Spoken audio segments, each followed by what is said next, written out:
comunicación la va a defender Eva Gomis, aquí de la Universidad de Valencia, con un tema y un título muy sugerente: el momento de la indecisión en el concepto smithiano de constitución. Bueno, yo voy a ser un poco más teórica del tono que se ha escuchado pues, hoy en estas jornadas. Bueno, en primer lugar, una matización, y es que cuando hablo del concepto de Carl Schmitt de constitución, voy a coger solo un concepto, es decir, en su teoría de la constitución plantea un concepto absoluto, uno relativo, uno ideal y uno positivo, que es el que voy a coger simplemente porque profundiza la cuestión que me interesa, pero bueno, teniendo en cuenta que se interrelacionan y que no es un concepto aislado. Entonces, en cuanto a este concepto positivo, él dice que solo es posible cuando distinguimos entre constitución y leyes constitucionales. Y entonces, en cuanto a esta distinción, él dice que en el fondo toda normación reside en una decisión política del titular del poder constituyente. Entonces, bueno, nos vamos a nuestra Constitución y vemos decisiones políticas fundamentales como artículo 1.1, España se constituye en un Estado social y democrático de derecho. Artículo 1.2, la soberanía nacional reside en el pueblo español, del que emanan los poderes del Estado. O el artículo 1.3, la forma política del Estado español es la monarquía parlamentaria. Realmente estas disposiciones caracterizan al Estado, es decir, son decisiones a favor del Estado social y democrático de derecho, de la monarquía parlamentaria, pero no son exactamente leyes constitucionales. No es una norma de, por ejemplo, atribución de competencia en favor del Estado de la comunidad autónoma, sino que dice quiénes somos y dice qué forma política de ser tiene el pueblo español, que no es una cuestión meramente simbólica, sino que es precisamente el supuesto básico para todas las normaciones posteriores, incluidas las leyes constitucionales. Entonces, desde este punto de vista, la Constitución es una declaración de un pueblo que quiere decidir con plena autonomía o con plena conciencia como sujeto soberano. Y esto es lo específicamente democrático de la cuestión, es decir, en democracia el poder constituyente lo ejerce el pueblo. Entonces, bueno, también Carl Schmitt dice que la Constitución nace a partir de un acto del poder constituyente y esto quiere decir que hay un momento en el que el pueblo, que es el que ejerce el poder constituyente, decide, y cuando decide hay una constitución y no al revés. Aunque bueno, esto yo creo que es más matizable porque la teoría constitucional ya está suficientemente desarrollada como para ver que ese discurso jurídico constitucional es tanto producto como productor del pueblo, pero en definitiva lo fundamental es la decisión, y es cuando decide, cuando se postula como soberano. Y esto es una de las grandes frases de Carl Schmitt, que el soberano es el que decide en el estado de excepción y que es el que determina con carácter definitivo el orden, es decir, es el que va a determinar qué es eso, qué es el orden, qué es la seguridad pública, cuándo se viola. Decide qué es lo normal y qué se sale de la normalidad. Entonces, bueno, y esta decisión es unilateral, evidentemente, por tanto, lo absoluto del poder constituyente no tenemos que verlo como un poder como desatado y brutal, sino precisamente anclado a una cuestión y a una tarea muy, muy, muy concreta, que es la ordenación, que es el mantenimiento de la unidad de esa comunidad humana. Y bueno, Andreas Kalyvas, lo he escuchado pronunciado de mil formas, hace una asociación muy interesante entre la soberanía en Carl Schmitt y la hegemonía en Gramsci. Dicen que en el fondo son variaciones de la misma idea de lo político como momento instituyente, como momento creativo. Y si hemos visto que el soberano es un fundador, el soberano es un creador de normas, la clase hegemónica pues tampoco sería cosa distinta, sino que su tarea es precisamente coger a un pueblo fragmentado y hacerlo fuerza política efectiva y homogénea. Esto lo hará en la medida en que sea capaz de transmitir o de difundir con éxito su visión del mundo y sus significados. Entonces la hegemonía en este sentido es la política de autoinstitución radical, consciente de lo social. Sin embargo, esta visión del pueblo creo que es como demasiado estanca, demasiado cerrada, y de hecho mi primera intención era insistir un poco en esta idea del pueblo como proyecto político a ser construido, es decir, como un ente mucho más inestable y mucho más precario, pero como no hay tiempo, pues simplemente insisto en este carácter, como digo, precario, abierto, en permanente construcción, en la medida en que me ayuda a desarrollar lo que ahora voy a decir. Smith también habla de la Constitución como compromiso, y aquí pues conecta bastante bien con esta pluralidad que yo quiero ver en el poder constituyente, y esto se ve perfectamente en la práctica política más estrictamente concreta de los procesos o de los momentos constituyentes, en los que se ve perfectamente las potentísimas fuerzas en tensión y en conflicto, cómo se miden, qué se le puede arrancar al adversario, en lo que uno tiene que ceder, y en definitiva esto nos permite ver la Constitución como un documento pues complejo, como un documento dual de reproducción del poder, pero también con capacidad subversiva, que se va a dirimir, creo, bien en la utilización política que se haga de esa Constitución, el énfasis que se le pone en unos elementos y no en otros, y en la interpretación que haga la justicia constitucional. Caso distinto, y esto es el punto central de mi intervención, caso distinto es lo que Carl Smith llama compromisos apócrifos, cuya esencia consiste precisamente en alejar y en aplazar la decisión, que habíamos visto que era un elemento fundamental en la soberanía. Entonces, este compromiso consiste en encontrar una fórmula ambivalente de manera que queden satisfechas a la vez todas las exigencias contradictorias y dejando indecisa la decisión en conflicto. Entonces, en realidad sí que hay compromiso, pero no afecta al fondo. Hay un compromiso en aplazar esa decisión. Y a mí esto me evoca y me lleva directamente al artículo 2 de nuestra Constitución, cuando dice que la Constitución española se fundamenta en la indisoluble unidad de la nación española, patria común e indivisible de todos los españoles, y reconoce y garantiza el derecho a la autonomía de las nacionalidades y regiones y la solidaridad entre todas ellas.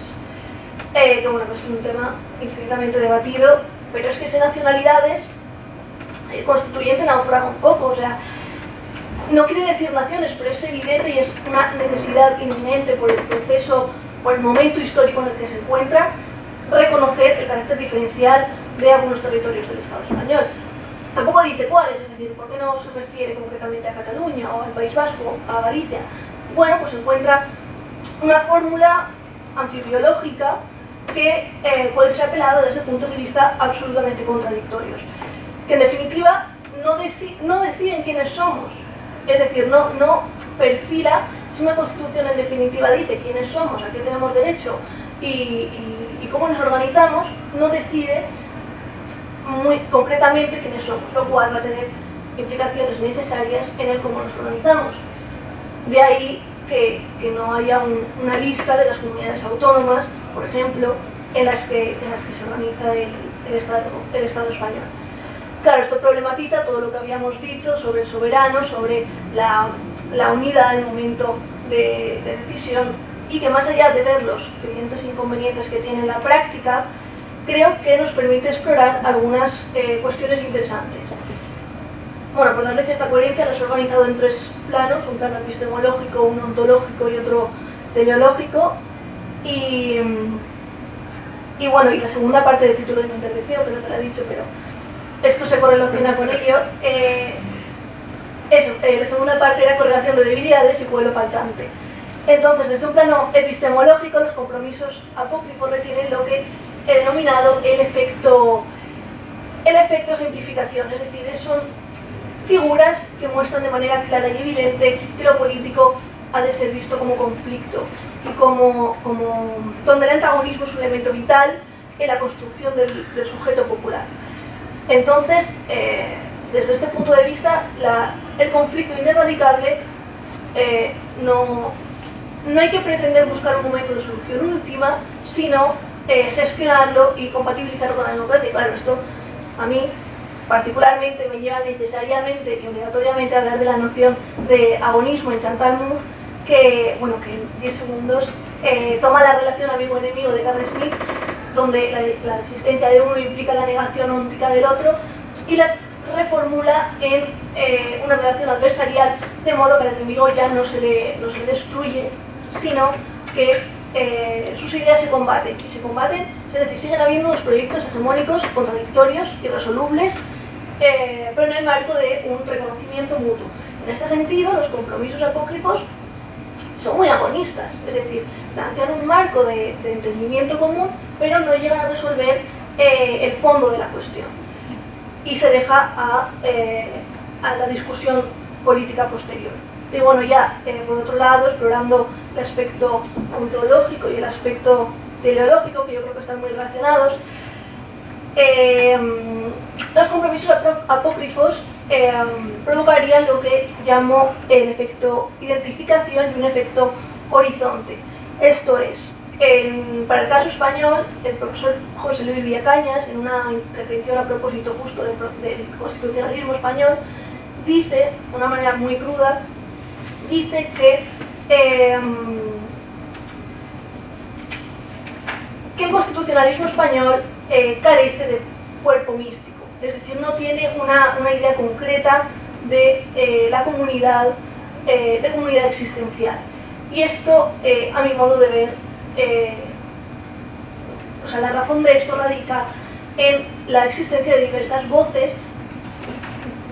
profundas, arraigadas en la historia, que se reclaman pueblo y que son excluyentes entre sí.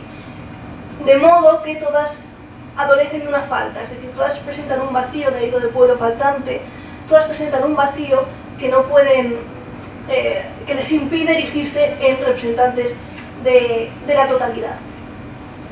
Y esto se soluciona por dos vías, es decir, o bien se impone una, sin matices, directamente, lo cual no ocurre en el artículo 2 de nuestra Constitución, y de ahí que hable de correlación de debilidades, evocando a Vázquez Montalbán, precisamente porque esa indisoluble unidad de la nación española no es capaz de imponerse a las nacionalidades, y las nacionalidades al revés, no son capaces de ser reconocidas como naciones, que aparte van acompañadas de esa muletilla que son las regiones, que hace como de contrapeso negativo. Y bueno, esto sería una posibilidad, y la otra sería encontrarnos en una suerte de síntesis o de forma híbrida, lo cual tampoco ocurre, porque si vemos el precepto, las diferentes ideas de España, digamos, están organizadas de manera justapuesta, pero no están fusionadas, es decir, todos son capaces de ver reflejadas sus esperanzas ahí, pero y pueden por tanto apelar al texto constitucional, pero previo sacrificio de una idea sustancial de cuerpo místico concreto con un contenido concreto. Y de este modo veo que existe un sujeto, sí, bien, un sujeto que está unificado, que está atado únicamente en tanto que expectativa de ser, pero no es un ser actual. Por tanto, aquí contempla el pueblo español como potencia, pero no como actualidad. Y esto ya nos lleva al último elemento, que es el teleológico, el efecto horizonte de los compromisos apócrifos, ya que en tanto que forma sin sustancia son reconducibles en múltiples direcciones. Por tanto, la Constitución está amparando aquella praxis política que trate de ir más allá, en nuestro caso, en el reconocimiento del carácter plurinacional del Estado, lo que necesariamente se debe hacer en modo paralelo con la organización territorial, es decir, con una cuestión más material de diseño de la organización territorial de nuestro país, lo cual incide de manera determinante en las posibilidades de construcción de una identidad popular, que por ahora todavía no es, pero que precisamente por el compromiso apócrifo existe esa esperanza de ser. Y bueno, ya como apunte final, creo que lo que acabo de decir lo concibo, trato de pensarlo como punto de partida a partir del cual poder empezar a explorar las posibilidades que la teoría constitucional nos ofrece para analizar y complejizar la cuestión de las identidades colectivas y las formas que presentan, porque son bastante más complejas, no son unívocas o contradictorias. Y por tanto, precisamente esta figura del compromiso apócrifo me llama muchísimo la atención, porque por su naturaleza y por su configuración creo que abre una vía interesante a la complejización, como digo, de la teoría del poder constituyente. Gracias.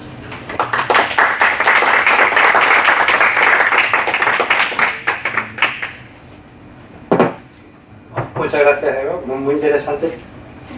Es una pena que tengamos tan poco tiempo, por eso te animo a que lo viertas en una publicación, ¿no? Luego ya haremos un pequeño comentario, si queréis, sobre cada comunicación, pero yo no me voy a callar, que tengo que hacer algo lo del curso místico de Villacaya, a mí que me suena falange, eso. Bueno, la siguiente comunicación la va a defender Bruno Asteleiva, que nos está acompañando aquí en la Universidad de Valencia, haciendo el doctorado 4 años, aunque procede de Chile, y nos va a hablar en torno a las mutaciones en los criterios de protección de los derechos sociales en Chile, precisamente, que es del país del que él viene, y va a hacer una pequeña aproximación teórica también al concepto y la categoría de mutación constitucional. Bien, bueno, muchas gracias a Albert y también a Gabriel por la invitación y por la consideración para participar en esta ronda de comunicaciones. Lo que voy a presentar forma parte de un artículo que ya fue publicado hace algún tiempo, yo diría en una de las revistas latinoamericanas de mayor impacto en derecho, la revista chilena de Derecho, una revista de la Universidad Católica, por lo tanto de alguna forma hay que tomar algunos recuerdos con lo que se publica, y este artículo va en contra de muchas cosas que se han trabajado en el marco de esa revista y por lo tanto de alguna forma ya en sí le da un toque de originalidad, la verdad. Y lo escribí con otro amigo constitucionalista, Jaime Baza, con él trabajé un proyecto Fondesit en torno a temáticas de derechos sociales. Ahora, la investigación básicamente tuvo por objeto verificar si en la última jurisprudencia emanada por parte del Tribunal Constitucional se había verificado un cambio en los criterios de protección de los derechos sociales, específicamente el derecho a la salud y el derecho al trabajo. Nos propusimos como hipótesis que se había verificado una mutación constitucional en el contenido material de esos derechos fundamentales, precisamente por el cambio de esos criterios jurisprudenciales y que se habían tenido a la vista para poder resolver cuestiones que se marcan en la lógica del control de constitucionalidad, específicamente control represivo de constitucionalidad. Por lo tanto, hicimos una extensa revisión jurisprudencial a partir de la cual identificamos antiguos y nuevos criterios, entendiendo por antiguos aquellos que estuvieron muy presentes en la jurisprudencia y de la doctrina hasta final de la década del 90, y por nuevos a aquellos que empiezan a estar presentes a partir del año 2006 con fuerza hasta el año 2015 aproximadamente, dejando ver a partir de esos cambios de criterios jurisprudenciales una mutación constitucional, es decir, tomando la conceptualización de Jelinek y que ha sido trabajada también por otros como Kelsen, también Pedro de Vega, y también Haixi Dailin, eso, es chino, pero nació en Japón, sí, pero es nacionalizado chino. Que de alguna forma, claro, lo que está presente son cambios que se producen en el ordenamiento constitucional al margen de los procedimientos formales de reforma. Entonces, así pude identificar antiguos criterios, y esos antiguos criterios que estuvieron muy presentes en la jurisprudencia noventera sobre todo, era por ejemplo en primer lugar la idea de propietarización de los derechos, es decir, entender que los derechos ingresan al patrimonio de sus titulares, quienes ejercerían un derecho de dominio sobre ellos, que estaría protegido por el derecho de propiedad que reconoce la Constitución chilena y que garantiza la propiedad sobre los bienes incorporales, Esto complementado con un argumento normativo del Código Civil que señala que sobre las cosas incorporables hay también una especie de propiedad. Entonces, en esa jurisprudencia noventera, de alguna forma se incorporó un argumento normativo que permitió respaldar la idea de propiedad sobre derechos sociales. Ahora, sin perjuicio de lo anterior, esa técnica, a mi juicio, de protección indirecta desvirtuó el sistema de protección de los derechos fundamentales, empobreciendo su contenido. Soy un convencido de que la protección de los derechos requiere de un adecuado desarrollo dogmático, y mediatizar su protección por medio de un derecho más fuerte finalmente puede terminar desnaturalizando ambas instituciones. Y prueba de eso es que en Chile en general el desarrollo dogmático de los derechos sociales ha sido muy pobre. Entonces ese fue un primer elemento que estuvo presente. Otro elemento que estuvo presente fue la jerarquía entre derechos. Entender que en la Constitución los derechos tendrían jerarquía a tal punto de desconocerle el carácter fundamental a los derechos sociales. Esto obedeció básicamente a una opción política que estuvo muy presente en el autor intelectual de la Constitución de 1980 y también pensador intelectual de la dictadura militar de Pinochet, donde él entendía que los derechos sociales eran meras expectativas y aspiraciones morales que dependían de la capacidad económica del Estado. Jaime Guzmán. ¿Cuál fue el resultado de esa concepción en la Constitución? Bueno, finalmente que tenemos un catálogo de derechos donde en su mayoría son derechos libertarios y los derechos sociales son 4 o 5, y desde el punto de vista de su protección, esos derechos sociales no están protegidos mediante una garantía procesal constitucional. Ese fue un segundo elemento muy importante. Y el tercer elemento noventero fue el tema relacionado con la libertad contractual. Es decir, dicho elemento de alguna forma se determina en base a un contexto normativo que estructura un sistema de derechos basado principalmente en la libertad. Y las sentencias analizadas dieron cuenta de cómo las Cortes habían configurado el contenido de algunos derechos sociales, como por ejemplo el derecho al trabajo, desde categorías privadas vinculadas a la contratación entre particulares. Lo mismo tratándose del derecho a la salud, en donde aquello que se protege más bien el aspecto libertario, es decir, la libertad que tiene el sujeto para poder elegir entre el sistema público o privado de salud. No así el contenido de la protección de la salud y lo que determinan las acciones del Estado en torno a la materia. Todos esos elementos, como lo señalaba, estuvieron muy presentes en la jurisprudencia de la década del 90 y también en la doctrina. Y de alguna forma, claro, estos criterios daban cuenta y respondían a una determinada concepción de derechos que está presente en la Constitución chilena hasta el día de hoy. Sin embargo, esos criterios jurisprudenciales cambian a partir de la última jurisprudencia del Tribunal Constitucional, a partir del año 2006 en adelante aproximadamente, y podemos identificar algunos criterios que se hacen cargo de aquellos que ya he señalado. Por ejemplo, en primer lugar, la idea de derechos fundamentales como un sistema unitario.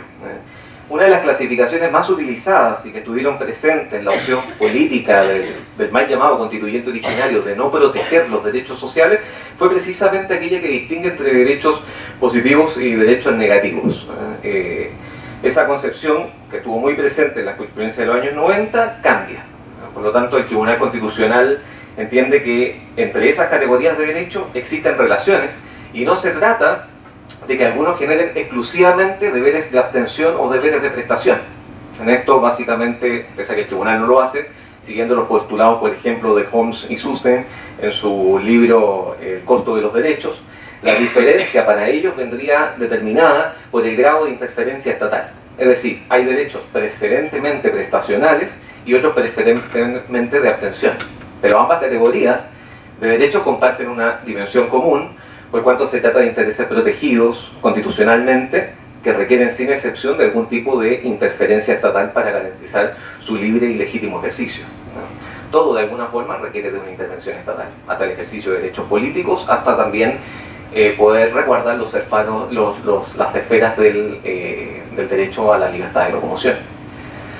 Entonces, ese fue un primer elemento que de alguna forma se hace cargo también de estos antiguos criterios. Y el otro elemento fue entender los derechos sociales como, no solamente como meras expectativas.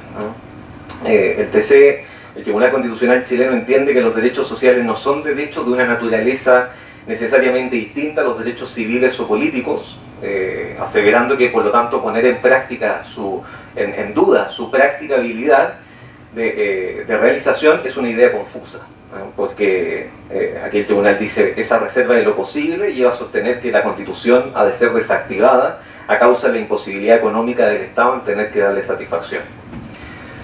Otro elemento que estuvo presente también fue la revalorización del principio de subsidiariedad y la libertad contractual. Aquí el TC de alguna forma revaloriza la autonomía que históricamente se le reconoció a los grupos intermedios, que algunos han señalado ahí es donde estaría reconocido el principio de subsidiariedad en la Constitución chilena, entendiendo que existen ciertas potestades públicas de las cuales el Estado no se puede desligar. Por ejemplo, los contratos en materia de salud. No obstante que sean contratos que se puedan celebrar entre privados, lo cierto es que hay una esfera en la cual de alguna forma el Estado tiene que intervenir.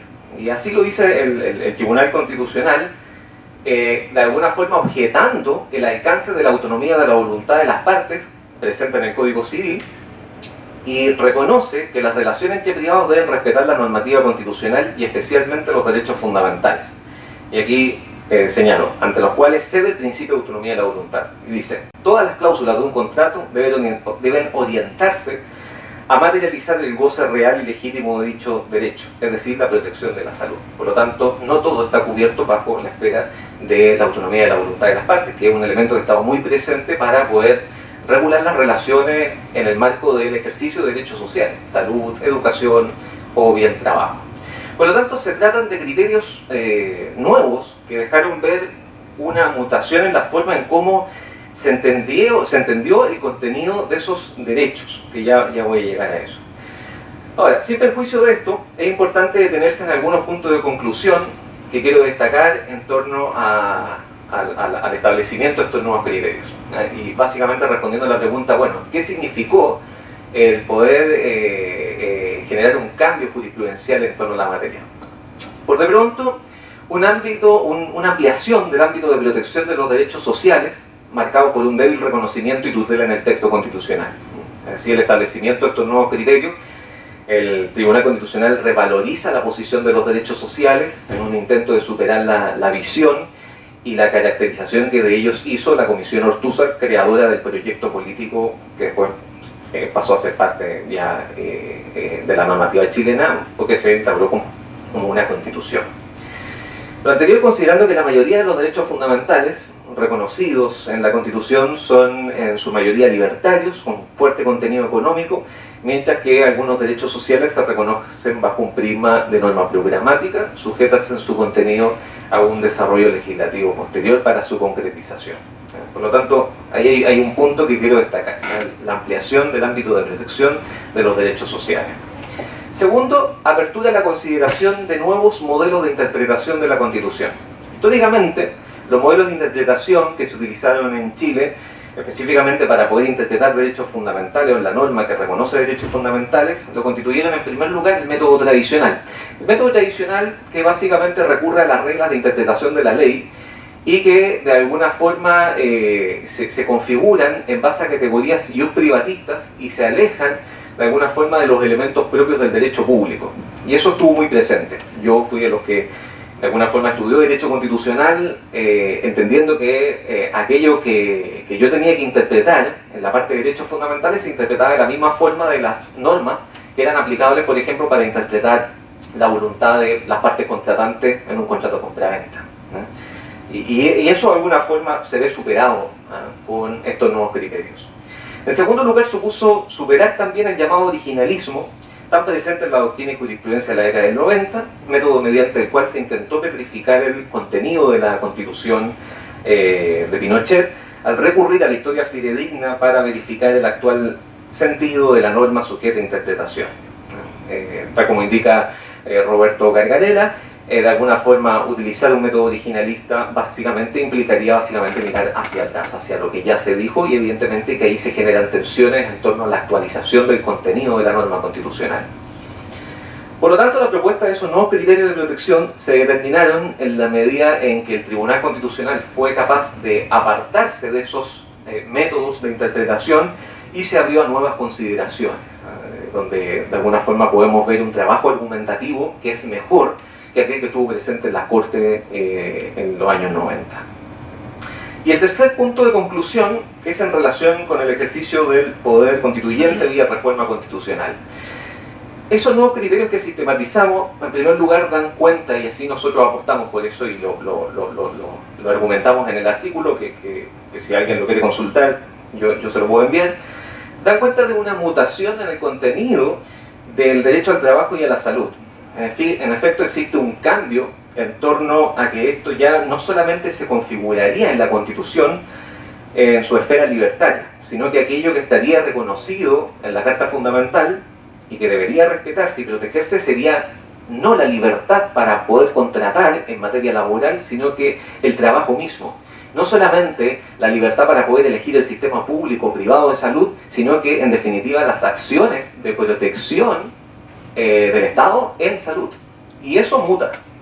Pero sin embargo el contenido permanece igual y la forma en cómo está redactado permanece igual.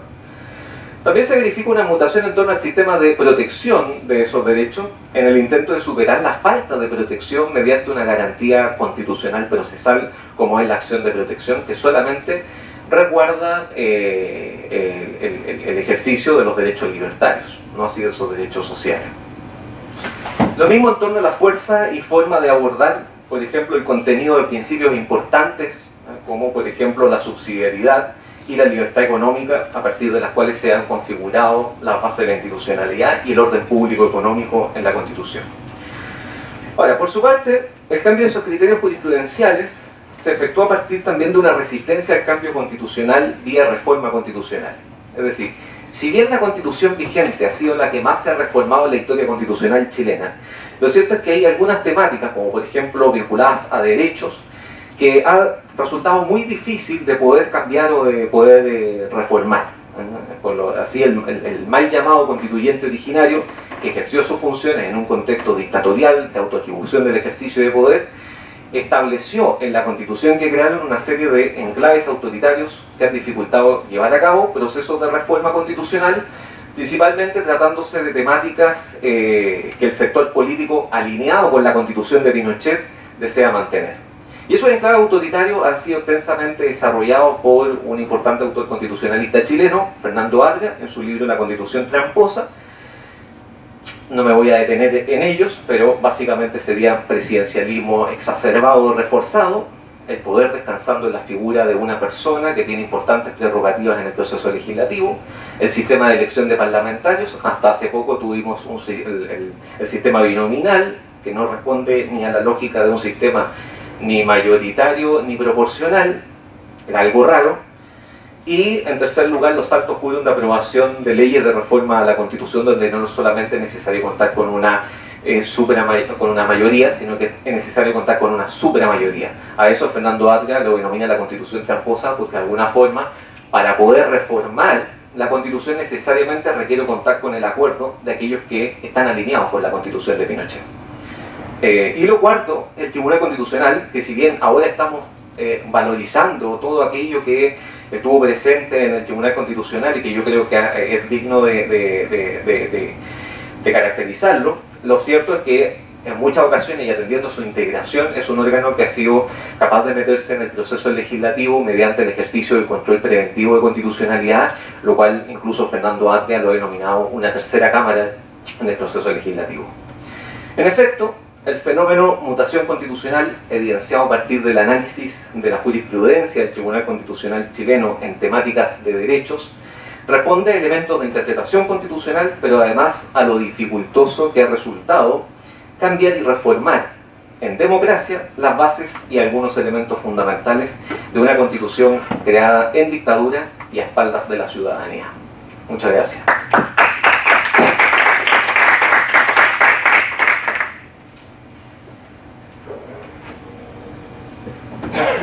Muchas gracias, Bruno. De esta mesa, la última comunicación, vienen dos más, me parece, de Adrián García Ortiz, que nos va a hablar sobre el Tribunal de Justicia de la Unión Europea y los derechos fundamentales en torno a los casos de Meloni a Tarico. Bien, pues muchas gracias. Bueno, en primer lugar agradecer a la organización, a Rubén, a Gabriel, por darnos la oportunidad de intervenir en este congreso de alto nivel. Bien, mi objetivo en los próximos minutos es analizar el impacto de la sentencia del Tribunal de Justicia, conocida como Tarico II, ahora veremos la saga, del 5 de diciembre de 2017, sobre la relación entre ordenamientos a propósito de la protección de los derechos fundamentales en la Unión, y cuyas principales líneas se fijaron en Meloni. Bien, lo primero que tenemos que tener en cuenta es que el análisis de la posición de los derechos fundamentales en la, podemos llamarlo así, arquitectura constitucional de la Unión, descansa sobre dos pilares. Por un lado, el diálogo entre tribunales, a través de la cuestión prejudicial, fundamentalmente, y en segundo lugar, la interrelación entre ordenamientos en esta materia a través del artículo 53 de la Carta. Bien, la Carta de Derechos Fundamentales de la Unión Europea, tras la adquisición del valor jurídico propio del derecho originario por el Tratado de Lisboa, se ha convertido en una declaración de derechos de una Unión que, sin embargo, no tiene competencia en materia de derechos fundamentales. Esta limitación estructural se refleja en las denominadas cláusulas horizontales del título 7 de la Carta, artículos 51 y 54, de las que me voy a ocupar en concreto del artículo 53, que dice que ninguna de las disposiciones de la Carta puede ser interpretada como limitativa o lesiva de los derechos humanos y las libertades fundamentales reconocidos en su respectivo ámbito de aplicación, y aquí la cuestión, por el derecho de la Unión, el derecho internacional y los convenios internacionales de los que sean parte de la Unión o todos los Estados miembros, en particular el Convenio Europeo de Derechos Humanos, el Convenio de Roma, y por las constituciones de los Estados miembros. Bueno, pues el artículo 53 de la Carta se interpretó, fue objeto de interpretación como punto principal en el conocido caso Meloni, de 26 de febrero de 2013, una cuestión prejudicial interpuesta por el Tribunal Constitucional Español, en la que se dudaba de la compatibilidad con el derecho a la tutela judicial efectiva en la configuración española del artículo 24 de la extradición de un ciudadano italiano residente en España al que, conforme con la normativa italiana, no se le reconocía el derecho al recurso contra la sentencia condenatoria dictada en rebeldía en su contra. Bueno, pues el Tribunal de Justicia de la Unión Europea, sintetizando, dijo que el artículo 53 de la Carta no se puede interpretar como el artículo 53 del Convenio de Roma, es decir, como cláusula de mejor estándar de protección, como mínimo al que solo se puede mejorar, porque ello equivaldría a un menoscabo del principio de primacía del derecho de la Unión. Por el contrario, dijo, bueno, cuando un acto de derecho de la Unión requiere medidas nacionales para su ejecución, las autoridades y los tribunales nacionales siguen estando facultados para aplicar su estándar nacional de protección, siempre que esa aplicación, ese estándar, no afecte al nivel de protección previsto por la Carta, ni, por supuesto, a la primacía, a la unidad y a la efectividad del derecho de la Unión. Es decir, que la protección de los derechos fundamentales en el ámbito de la Unión se subordinaba a la garantía de la primacía y la eficacia del ordenamiento jurídico propio, es decir, de los objetivos e intereses, ese concepto abstracto que maneja la Unión, de la propia Unión Europea. Bueno, pues esta era la doctrina que teníamos por parte del Tribunal de Justicia hasta hace bien poco. Con el caso, con la saga Tarico, que es una partida de ping-pong, como ahora veremos, que se inició con Tarico I el 8 de septiembre de 2015, que dio a conocer el problema de Italia con los plazos de prescripción. En el ordenamiento jurídico italiano, los plazos de prescripción no pueden prolongarse nunca, incluida por tanto las interrupciones, más de la cuarta parte de la duración máxima. Lo que ha devenido en la práctica en una situación de impunidad, porque la mayor parte de los delitos su instrucción requiere tramitaciones complejas. Bueno, pues en concreto, en este caso, en Tarico I, habían prescrito delitos en materia de fraude de IVA, por lo que se plantea la posible lesión del artículo 325 del TFUE, según el cual la Unión y los Estados deben combatir el fraude y toda actividad ilegal que afecte a los intereses financieros de la Unión a través de medidas que deberán tener un carácter disuasorio y ser capaces de ofrecer una protección eficaz. Bueno, pues el TJUE concluyó, simple aplicación del principio de primacía, que el artículo 325 hacía inaplicable de pleno derecho toda disposición contraria de la legislación nacional existente, incluida por tanto la normativa italiana de prescripción, siempre que impidiera imponer sanciones efectivas y disuasorias en un número considerable de casos de fraude grave que afectara a los intereses financieros de la Unión. Y delegaba esta tarea, es decir, de determinar qué es considerable, qué es grave, qué son medidas efectivas y disuasorias, al juez. Bueno, esto causó un revuelo importante en Italia, en los tribunales italianos, hasta que llegó a la Corte Constitucional. Y la Corte reaccionó a lo que consideraba una afrenta a su identidad constitucional, amenazando con los contralímites.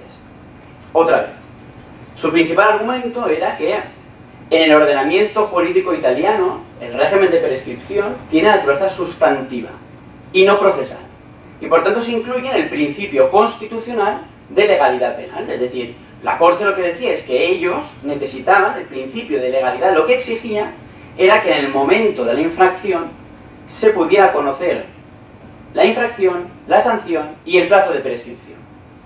Pero la Corte apuesta por una solución, digamos, dialogante, porque no estaba dispuesta a sacrificar un principio constitucional que consideraba característico de su ordenamiento constitucional, pero tampoco buscaba el enfrentamiento directo con el Tribunal de Justicia. Y dijo, bueno, aplicamos el artículo 53 de la Carta.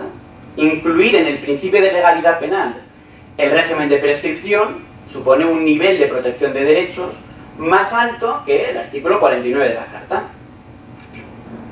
Y pasa la pelota al Tribunal de Justicia. Y es entonces cuando viene lo bueno.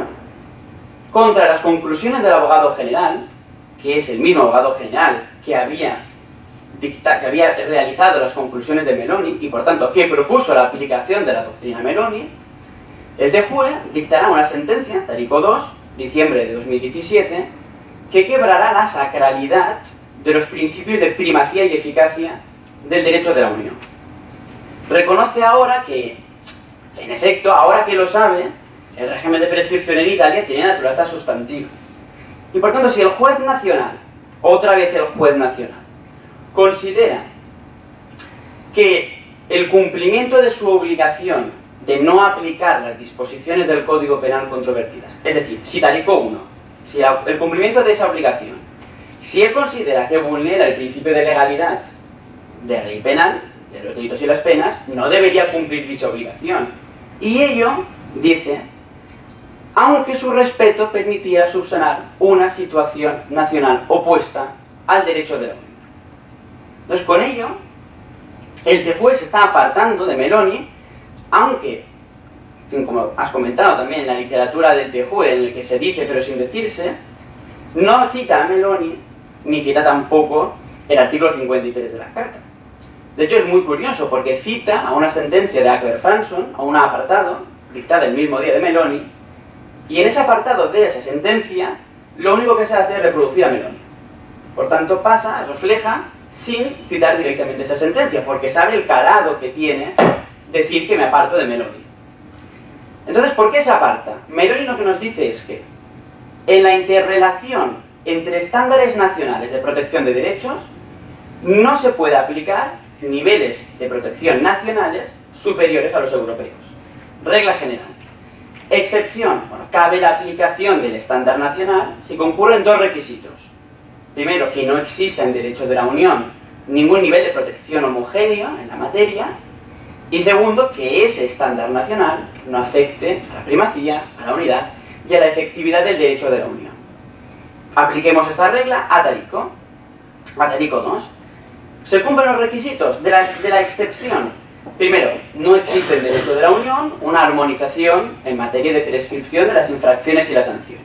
Aunque es verdad que hay una directiva que entra en vigor en julio de 2019 que puede que cambie las cosas. Y en segundo lugar, como afirma Tarico 1 y el abogado general Tarico 2, el régimen italiano de prescripción atenta a la primacía, unidad y efectividad del ordenamiento jurídico europeo en materia de lucha contra el fraude que afecta a los intereses financieros de la Unión. Por tanto, ese requisito no se cumple. Como no se cumplen los dos requisitos de la excepción, aplicamos la regla general. No podemos aplicar el estándar nacional de protección. No podemos aplicar la prescripción italiana. Pero el TJUE permite al órgano judicial aplicarlo. Por lo tanto, el esquema de Meloni ya no nos sirve. Pues bien, el caso vuelve otra vez a la Corte Constitucional para cerrar la saga. Y limita todavía más la posición del TJUE. Es decir, el TJUE, que había retrocedido y había reconocido la postura de la Corte, bueno, pues se encuentra con una Corte en que todavía se limita más. Y lo que dice es, respecto a hechos anteriores a la fecha de Tarico 1, al 8 de septiembre de 2015, no puede aplicarse Tarico 1, puede aplicarse esta regla, de no aplicar el régimen de prescripción en virtud del principio de irretroactividad de las normas penales. Pero respecto a hechos posteriores, dice, tampoco, en ningún caso, porque desde el punto de vista formal, solo la Corte Constitucional y no los órganos judiciales nacionales pueden comprobar la compatibilidad del derecho de la Unión con los principios constitucionales. Y desde el punto de vista material, la regla Tarico vulnera siempre el principio de determinación de la ley. En esencia, tanto el artículo como la regla son indeterminados, por tanto se vulnera el principio de la ley. Aquí, bueno, en realidad compartimos con parte de la doctrina internacional.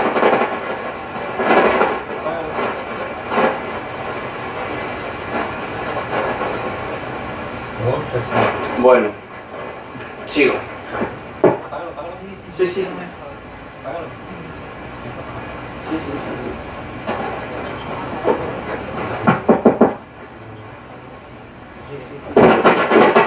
Respecto a este carácter indeterminado, en realidad compartimos con parte de la doctrina alemana que en realidad no es así. Es decir, ni el 325 es indeterminado ni tampoco la regla. El 325 lo que hace es imponerle una obligación de resultado, pero al legislador, no a la autoridad judicial. Y la regla Tarico no es indeterminada, sino en todo caso es una suplantación de funciones del legislador, porque le está atribuyendo al juez la función de buscar medidas que tengan un carácter disuasorio y sean eficaces en la lucha contra el fraude. Es decir, que comparen cuándo inaplicar las disposiciones del Código Penal a ser un fraude con un número considerable que afecte a los intereses financieros. Bien, yo solamente quería poner de manifiesto estas novedades. Observaciones que podemos sugerir acerca de estas sentencias. Primero, los derechos fundamentales, la construcción del cuerpo doctrinal de derechos fundamentales sigue en manos del Tribunal de Justicia. Evidentemente no ha cambiado nada. Sí es cierto que se consolida un diálogo entre los tribunales en los que el TJUE parece mostrarse receptivo a opiniones contrarias.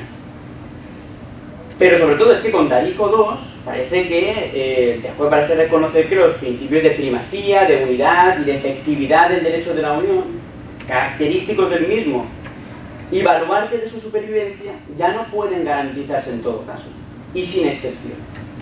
Pero claro, se enfrenta a un reto para el que probablemente carezca de las competencias, y es garantizar el respeto a las identidades nacionales y la mayor protección de los derechos fundamentales sin comprometer la propia existencia del ordenamiento jurídico. Nada más.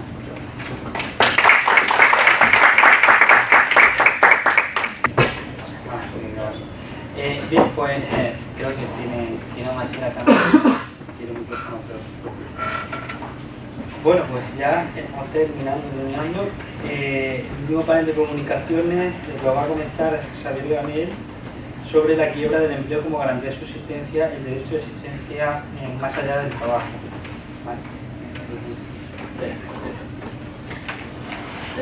Bueno, en esta comunicación se pretende establecer cuáles son las posibilidades de garantizar el derecho de existencia en sociedades donde se ha quebrado el medio de ascenso social por excelencia, es decir, el trabajo.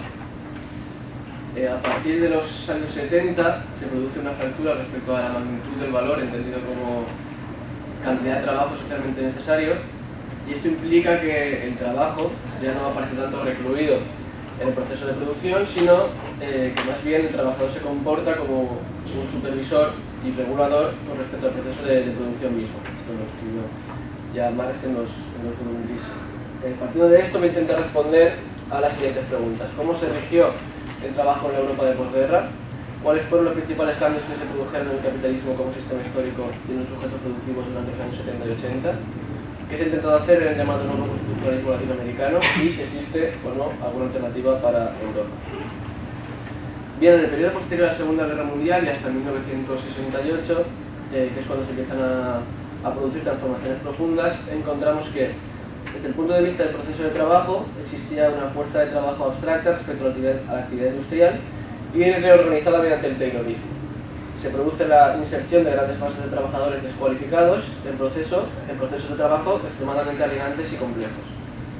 Desde el punto de vista de la norma de consumo se constituye el Fordismo, esto es una concepción del salario como anticipación de la adquisición de bienes producidos por la industria de producción en masa. Desde el punto de vista de los modos de regulación nos encaminamos hacia una política keynesiana con un modelo de intervencionismo estatal concebido para sostener la actividad productiva mediante el mantenimiento del pleno empleo y la garantía de la asistencia social. Se configura lo que Negri denominó el Estado plano. Desde el punto de vista de la composición política del proletariado, entre 1914 y 1968 continúan formas organizativas que se habían dado en el periodo anterior, es decir, entre 1848 y 1914, con el surgimiento de los partidos obreros, pero surgen nuevas formas de organización. Y estas formas tienen una vanguardia que actúa en el interior de las masas, desarrollando grandes puntos de convergencia conceptual entre el rechazo al trabajo e igualdad salarial, y con un rechazo a la delegación y la represión del poder mediante un modelo de acción de masas que parte de la base. Estas características sociohistóricas produjeron una concreción del trabajo asalariado que denominamos empleo. Lejos de ser una concepción natural del trabajo, esta tiene explicaciones y características políticas muy concretas, lo que pasa es que solemos obviarlas debido a la ética del trabajo que se generó de la misma, ¿no? Entonces pensamos la relación contingente de trabajo y empleo, de trabajo entendido como poiesis, como producción, y empleo, es decir, su forma histórica concreta, como un hecho dado y natural, y que está fuera de todo debate público. De ahí que aún hoy en día podemos escuchar que la mejor política social es la creación de empleo, cuando se está refiriendo a la creación de trabajo y ese trabajo no tiene las características históricas que tenía el empleo. Entonces, ¿qué características tenía? El trabajo entendido como empleo suponía una posesión del mismo más que un ejercicio, se le reconocía como medio de acceso al bienestar, de ahí la búsqueda del pleno empleo, tenía una perdurabilidad en el tiempo y por tanto una identificación, una materialidad por lo que respecta al producto que se realiza y una cierta seguridad de garantías. ¿Qué cambios se producen en los 70 y en los 80? Bueno, los antagonismos que surgieron en los diferentes 68, o en lo que Wallerstein llama una revolución en el sistema mundo, y la crisis de los 70 lo que hacen es saltar por los aires esta estructura de poder, esta configuración y forma de explotar a la fuerza de trabajo. Las transformaciones en el mundo del trabajo se consolidan en las siguientes décadas y se engloban dentro de un sistema de dominio que podemos denominar neoliberalismo. A partir de los 80 se produce lo que David Harvey denomina un spatial fix, un arreglo espacial. El arreglo espacial consiste en una combinación de desplazamiento en el tiempo de las crisis a través de inversiones de capital en proyectos de largo plazo o gastos sociales y desplazamientos espaciales a través de la apertura de nuevos mercados, de nuevas capacidades productivas y nuevas posibilidades de recursos y de trabajo en otros lugares. Manuel Rodríguez y Isidro López han sintetizado este concepto diciendo que cada ciclo de acumulación capitalista lo que hace es construir una geografía a su medida. Por tanto, tenemos que en el constante intento de domesticación de la fuerza de trabajo mediante la reestructuración y el rechazo del trabajo, el capital desplaza en el espacio y en el tiempo los conflictos y las crisis, y el arreglo espacial concreto que surge de los 80 es lo que denominamos neoliberalismo. En la fase neoliberal encontramos cuatro características principales. Una es la privatización y mercantilización, es decir, la apertura de nuevos campos a la acumulación de capital en dominio hasta el momento considerados excluidos del cálculo de rentabilidad, es decir, se puede resumir en la privatización de servicios públicos.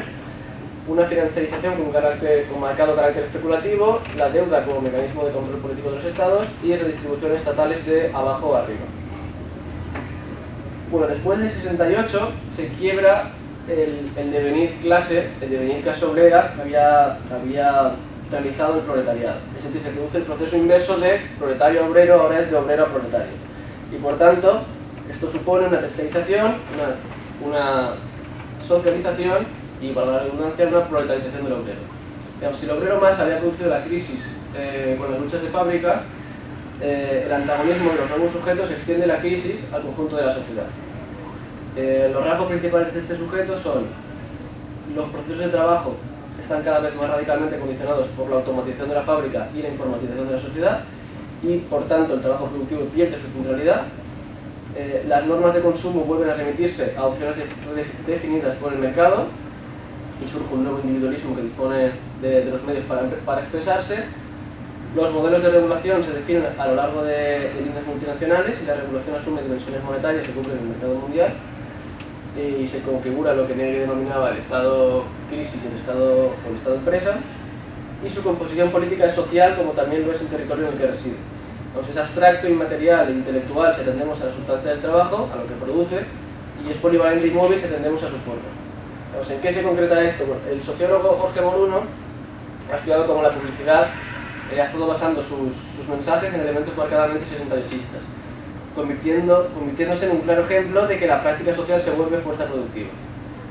Slavoj Zizek señala que el rasgo determinante del capitalismo postmoderno es la disminución de la compra de productos, de objetos materiales, y el aumento de la compra de experiencias vitales. Esto es de experiencias sexuales, gastronómicas, de comunicación, de consumo cultural o de participación en el estilo de vida. Con Hart y Negri diríamos que si la producción material continúa siendo cuantitativamente dominante, la producción inmaterial es cualitativamente hegemónica. Esto es, que la producción material genera y sigue generando los medios de vida social, pero la producción inmaterial produce la vida social misma. Esto implica que hoy en día, cuando se habla de política, se habla de transformaciones producidas en el mundo del trabajo, se habla de economía y se habla de política. Si la poco sostenible distinción entre estas disciplinas, en algún sentido, en el capitalismo postfordista, donde la vida se pone a trabajar, la línea de división termina por difuminarse. Por tanto, no es que el trabajo y la sociedad del trabajo estén en crisis porque no haya cosas que hacer o cosas que producir, sino porque una forma histórica de entender el trabajo, que era el empleo, ha llegado a ser escaso porque lo que hay que hacer o producir no responde más que una parte decreciente de este trabajo. Bien, ¿qué alternativas qué se ha intentado hacer en el llamado nuevo constitucionalismo latinoamericano?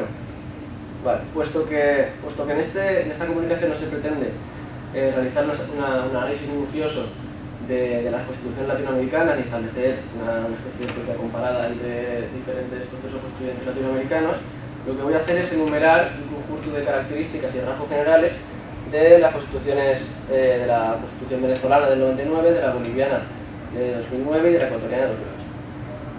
Bien, estas constituciones combinan el derecho y el deber al trabajo, es decir, conservan una ética del trabajo como práctica dignificante, con el reconocimiento del trabajo del hogar como actividad económica que genera valor agregado y produce riqueza social y bienestar, y el derecho a la seguridad social de las amas de casa, o, en otro caso, el caso boliviano, la cuantificación de este trabajo en las cuentas públicas, así como la protección, fomentación y fortalecimiento por parte del Estado de formas comunitarias de producción, en el caso boliviano, y el incentivo del desarrollo de actividades productivas comunitarias en el ecuatoriano.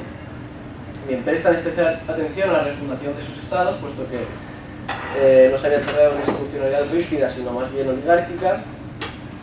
Se producen transformaciones en la noción de propiedad.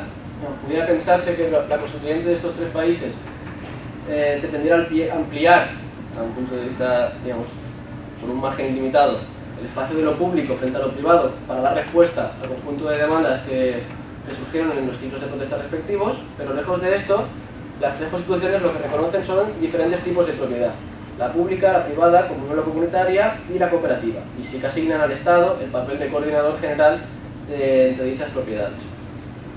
Y frente al proceso de individualización, fragmentación y desposesión de lo común que tuvo lugar durante el ciclo liberal en los respectivos países, las constituciones consagran una amplia carta de derechos, tales como la salud, la educación, la cultura, el medio ambiente, el agua, etc. Así, las constituciones que se eligieron son constituciones que podemos denominar en transición, es decir, que abren las puertas a pensar y replantearnos el conjunto de derechos y la propia noción de propiedad. Bien, para terminar, planteo qué alternativas podemos pensar para Europa. Bien, después de la crisis de 2008 se quiebra cierto consenso en torno al rumbo que deben seguir las sociedades europeas y compartir un proyecto neoliberal orquestado o dirigido por socialdemócratas y conservadores. Los socialdemócratas realizan lo que Nancy Fraser denomina un neoliberalismo progresista. Esto es un reconocimiento de una alianza entre feminismo, antirracismo, movimiento LGTBI y multiculturalismo con las élites financieras. Bien, la alianza que existía lo que supone es una alianza entre emancipación y financiarización. Y después de la crisis y de los cambios que estamos viendo en diversos países con el surgimiento del populismo reaccionario, esta alianza salta por los aires, ¿no? Digamos, entonces esta crisis creo que debemos entenderla como la crisis del modelo que surge de los 70. Dentro de este contexto, una constitución acorde con la nueva forma de producir la riqueza hoy en día, es decir, cuando la producción impregna el conjunto de la vida, debe hacerse cargo de desvincular derecho y bienestar de tener o no tener empleo mediante la desmercantilización del conjunto de servicios convertidos en valor de cambio y un replanteamiento de los derechos que se entienden como fundamentales. Asumir el espacio rural, pero sobre todo el urbano, como elemento central de la economía política. Las raíces urbanas de la crisis reflejan hasta qué punto las ciudades y los urbanos son actores políticos y entidades económicas en las cuales el poder financiero ve como uno de los principales focos de inversión. Esto es lo que David Harvey denomina el empresarialismo urbano. Por tanto, si la revolución se da mediante desposesión y en el conjunto del espacio y de la vida, una constitución acorde con esta composición social debe proteger los comunes urbanos frente al valor de cambio.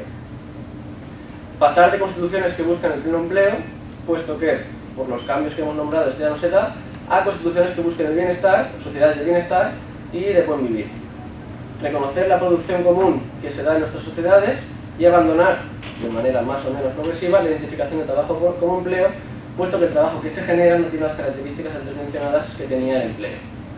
Establecer una institucionalidad rígida que garantice la libertad entendida como la no dependencia de un tercero, y me estoy refiriendo a una institucionalidad tal como la entiende el republicanismo y a la renta básica universal como propuesta política concreta que materialice tal concepción, y lo mencionamos ahí porque lo van a preguntar después. Y por último, el reconocimiento de diversas formas de propiedad, sea cooperativa, comunitaria, pública, que constitucionalicen pero no constriñan ni pretenden reabsorber el nuevo campo de lucha, que Albert Noguera ha denominado como cuatriádico, entre lo común emancipador y lo común conservador. Esta formalización del campo de lucha cuatriádico lo que supone es la posibilidad de tejer una alianza entre lo público y lo común emancipador que sirva como dice a lo privado y lo común conservador. Y creo que ya he respondido a las preguntas, así que...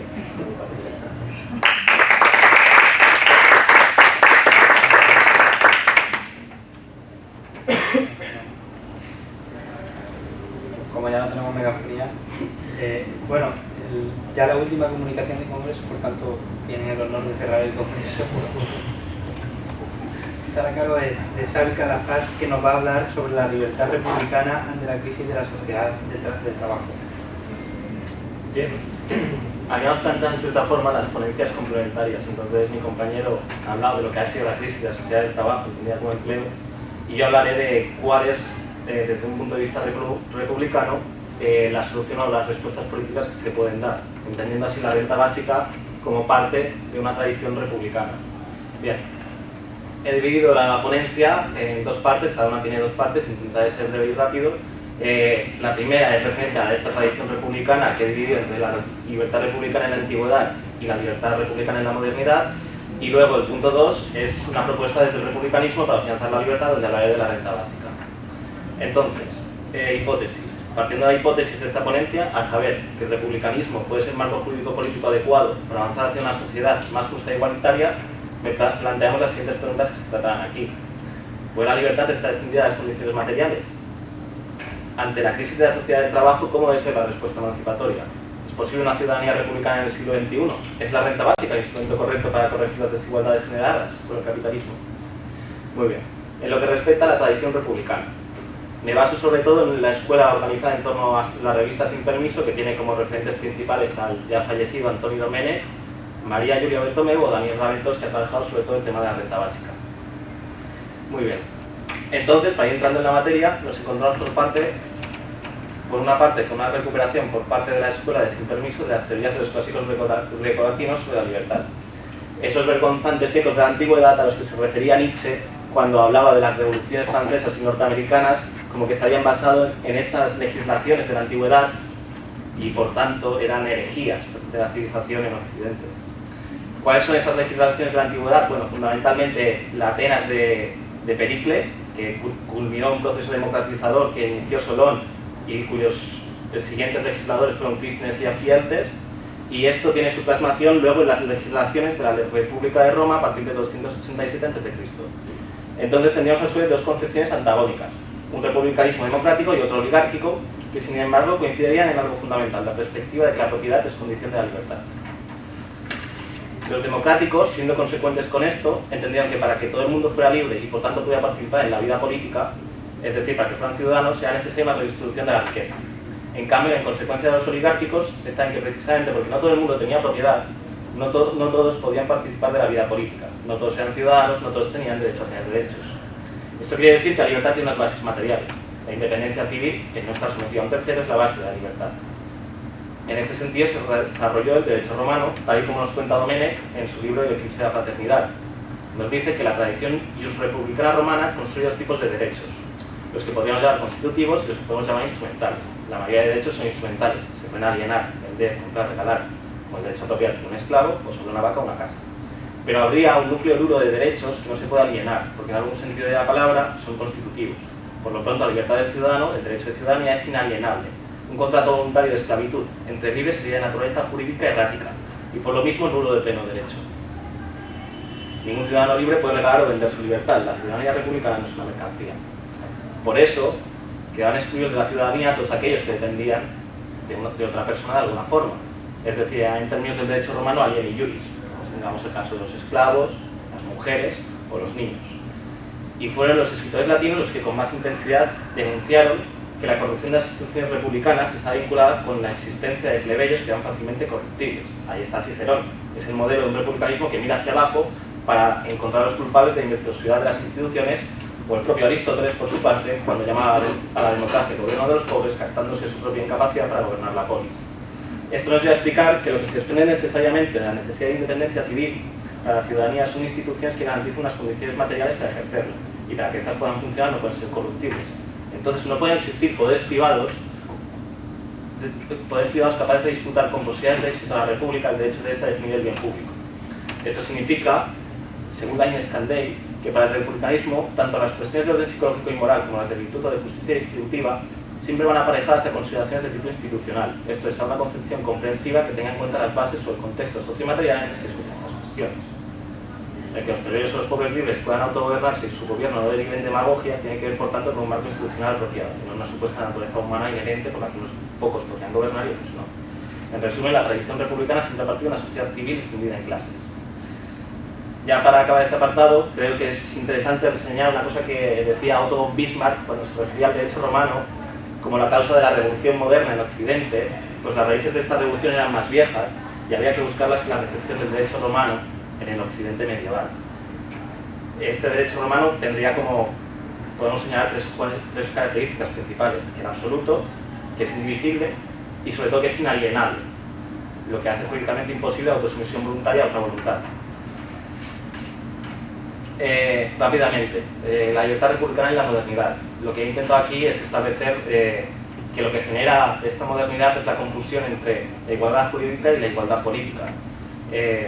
Por lo tanto, hay que observar que esta cláusula de inalienabilidad de la ciudadanía, como gustaba llamarla Domenech, separa de forma abrupta el mundo de la libertad del de la esclavitud, la ciudadanía de la servidumbre. Es por eso que las revoluciones que tumbarán el antiguo régimen se valdrán de esas disposiciones para emancipar a sus pueblos. Jefferson o Madison son, para el caso norteamericano, los representantes de ese republicanismo democrático que hereda la tradición olvidada del Mediterráneo antiguo, de Grecia y de Roma, como Robespierre e incluso Kant representarían a la misma tradición emancipadora. Sin embargo, lo que las llamadas revoluciones liberales que acontecían entre el siglo XVII y XVIII nos han legado ha sido una distorsión de esa cláusula de inalienabilidad. Si podemos afirmar que el ciclo revolucionario con estas revoluciones concluye con el termidor napoleónico, es aquí donde debemos buscar esa distorsión. Es entonces, con la extensión de la Francia napoleónica por medio continente y la exportación de sus códigos civiles inspirados en el Jus Civilis romano, donde se encuentra la clave del problema. Estos códigos civiles generaron una codificación jurídica por lo cual un ciudadano X sea igual a un ciudadano Y, sin tener en cuenta los condicionamientos materiales de ambos actores, generando en fin una ficción al considerar a los dos propietarios siendo Y dependiente de vender su fuerza de trabajo a X. En resumen, una fictio iuris que, en palabras de Raventós, impuso la desconexión de la libertad de sus condiciones de existencia material. Se trata de un proyecto isonómico oligárquico tan de gusto del liberalismo actual, es decir, tal y como dice Domenech, clases bajas no enteramente privadas de libertad e igualdad civil y por lo mismo no esclavizadas, pero despojadas de la libertad y la igualdad política, pues cosa que sería impensable para el grueso de la tradición republicana, como he explicado. no solo por el hecho de que esta codificación olvidaba las relaciones de dependencia que se establecían en niveles infras, como en la familia o en la fábrica, sino que incluso, sin tener en cuenta eso, y se alegara que la propiedad es condición de libertad y ambos ciudadanos X e Y son propietarios de algo, uno es propietario de su fuerza de trabajo, esto no garantiza el ser propietario de la fuerza de trabajo, autonomía y subsistencia, y se vuelve a caer en la dependencia de un tercero. No en vano Aristóteles calificaba a esos sujetos como esclavos a tiempo parcial. Para acabar, podemos decir que por debajo de la nueva sociedad civil reconfigurada por el orden napoleónico, subsistió transformada una amplia esfera institucional subcivil, familia moderna y empresa moderna, regida por una ley de familia autoritaria de nuevo cuño. Bien, voy a pasar a explicar cuál sería la propuesta desde el republicanismo, una vez explicado este marco teórico, para afrontar la crisis de la sociedad del trabajo, es decir, donde se ha quebrado el modelo que garantiza la subsistencia material, que da ese empleo, como ha comentado mi compañero. Entonces, esa libertad liberal legada por la herencia napoleónica, predominante en la mayoría de órdenes constitucionales modernos, se sustentó sobre un tipo muy concreto de constitucionalización del trabajo. Señalo dos cosas. Como consecuencia de la ley de Famille tenemos una codificación del trabajo basada fundamentalmente, según Antonio Negri, en el desplazamiento del tema del ordenamiento del trabajo fuera de toda implicación democrática. Y dos, el trabajo entendido como empleo es la condición de acceso a los derechos. Podríamos llamarlo una ciudadanía parcial para los esclavos a tiempo parcial. Este modelo, basado en los pactos sociales acordados en las constituciones surgidas tras la Segunda Guerra Mundial, permitió avanzar en muchas cosas, pero en un sentido republicano no se podía hablar aún de ciudadanía. Y ante la quiebra de este modelo, nos enfrentamos de nuevo a una libertad vaciada de contenido. Por lo tanto, no debemos entender el republicanismo como un ideal, sino como una concreta articulación institucional que nos permite o no hablar de ciudadanía. Esto conlleva una revisión del propio término de ciudadanía y nos permite aunar la libertad con su contexto sociojurídico. Vale. Y ya para acabar paso a hablar de lo que sería la renta básica como materialización de esa libertad de los antiguos, de esa libertad republicana. ¿Cuáles serían como los antecedentes de esta renta básica? Bueno, yo y la escuela republicana de Domenech y los de Sin Permiso lo han situado sobre todo en la tradición republicana ilustrada, es decir, en las revoluciones francesa y norteamericana, al ser estas las que más lejos llegaron al poner por encima, sobre todo el caso francés, el derecho de existencia por encima del derecho de propiedad. Así, si escuchamos a Robespierre en 1794, cuando llama a este derecho a existencia la primera ley social, después la que garantiza a todos los miembros de la sociedad los medios de existir. Todos los demás están subordinados a este. La propiedad no ha sido instituida o garantizada para otra cosa que para cimentarlo. Se tienen propiedades en primer lugar para vivir. Bien.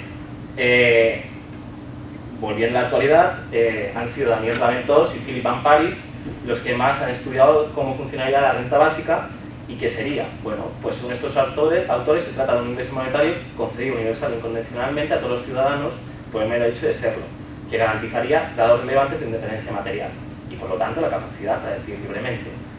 El objetivo no es proporcionar a los individuos un subsidio más. De lo que se trata, siguiendo todo lo que he explicado de la tradición republicana ilustrada, es de una nueva configuración institucional, de la cual la renta básica solo es la punta del iceberg, en la cual se conseguía la destrucción de las relaciones de dependencia heredadas, otorgando un poder de negociación a las clases atadas hasta ahora a la ley de Famille, pudiendo ahora sí coaccionar mutuamente al patrón o al padre o al marido. En definitiva, la cuestión de la renta básica es pues la cuestión de la ciudadanía en el siglo XXI. La cuestión del fin de un modelo de empleo que nos retrotrae a no poder acceder ni siquiera a una ciudadanía parcial. En este contexto debemos de buscar nuevas formas que permitan la inclusión de los excluidos por el régimen de empleo en crisis, y ahí la renta básica creo que jugará un papel fundamental. Y es desde el republicanismo que debemos entender esto, al ser este, según Lynn Scandey, una economía política moral en la que lo económico está incuestionablemente unido, subordinado e incrustado a lo político. Y ya rápidamente para acabar, me gustaría plantear qué cuestiones políticas abre la renta básica y cuáles son los horizontes constitucionales que se deben dar a esas cuestiones políticas que abren. Bien, si el orden constitucional de posguerra se basó en la exclusión del trabajo de la pregunta democrática, es decir, política, y relegó al plano subcivil y por tanto privado la cuestión de la explotación, la renta básica hace emerger de nuevo esas preguntas: ¿quién produce y quién manda? al permitir que aquellos que habían sido relegados a la vida subcivil, a la libertad, por carecer de la propiedad que permite la vida política, planteen que ellos y ellas también son ciudadanos. La constitución material del trabajo que vemos enfrente, al pasar de la riqueza producida únicamente en el centro de trabajo a la cooperación productiva sobre el conjunto de la vida social, permite el reconocimiento social también a través de proyectos no relacionados ya con el empleo. Entonces, la ciudadanía republicana se hace posible gracias a ese ingreso incondicional que permite no depender de un tercero y, por lo pronto, liberar el tiempo disponible. Y en este sentido, ya sí que para acabar, y disculpad tanta extensión, creo que es el feminismo el que se va a transformar como en un motor constituyente al politizar lo que no estaba politizado y plantear ya no un derecho al trabajo ya poco acorde con la constitución material vigente, sino un derecho al bienestar. Muchas gracias.